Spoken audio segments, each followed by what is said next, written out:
The beneficial components of the Mediterranean diet and the Leon Heart Study diets appear to be the antioxidant-rich foods, including the vegetables, fruits, and their derivatives.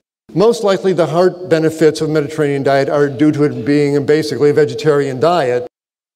They're probably getting healthier in spite of the olive oil, not because of it.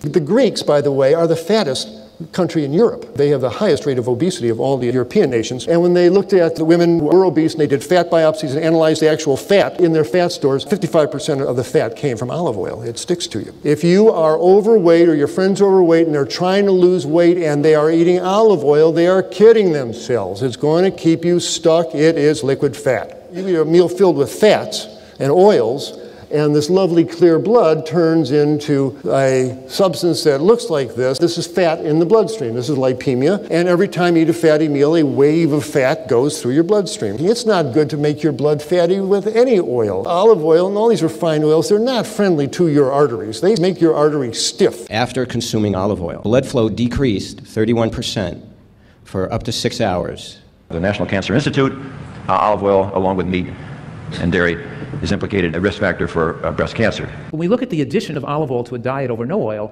we find that it actually increases heart attack rate and increases LDL, or the bad cholesterol. So it's not that olive oil has any beneficial effects on the heart, it's just that it's not as bad as some other fats might have been replaced with.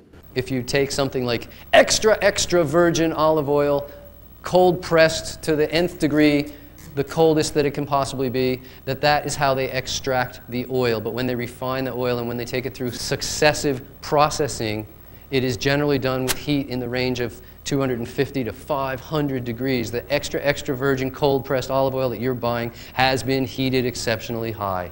Olive oil, corn oil, safflower oil, flaxseed oil. These free oils, even though they may be vegetarian, they're not foods. That's just oil. You left everything else behind. And as a result, these oils are very toxic.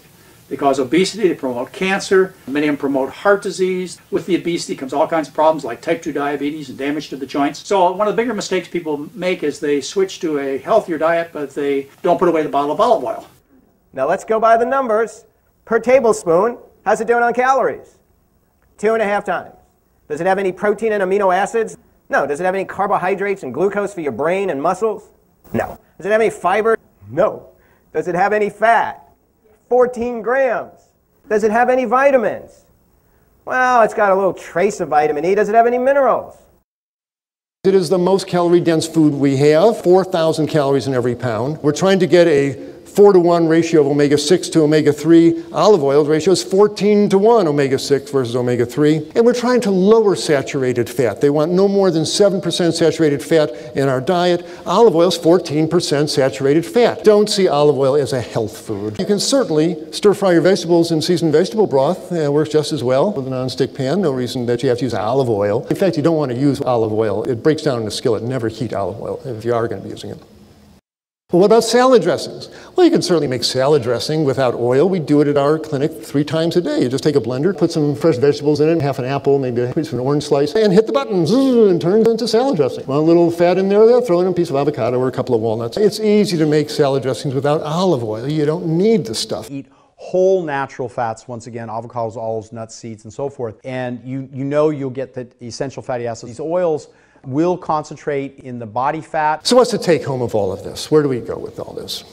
Salt, sugar, and oils. Outside of a little bit in whole foods that nature naturally put there, these are not health foods. And they are too easy to use too much of. There's salt in the restaurant and packaged foods. We eat sugar as a food. We're pouring oil over our foods. The result is the hospitals are filled with people with strokes, heart attacks, colon cancers, etc. For that reason, more and more nutritionally oriented physicians, dietitians, etc. are saying people eating a Western diet have clearly shown that moderation does not work. They cannot do it. A little bit turns into a lot. For that reason, the policy that a lot of us are coming to is, when it comes to added salt, added sugar, added oils, none. Just don't use the stuff.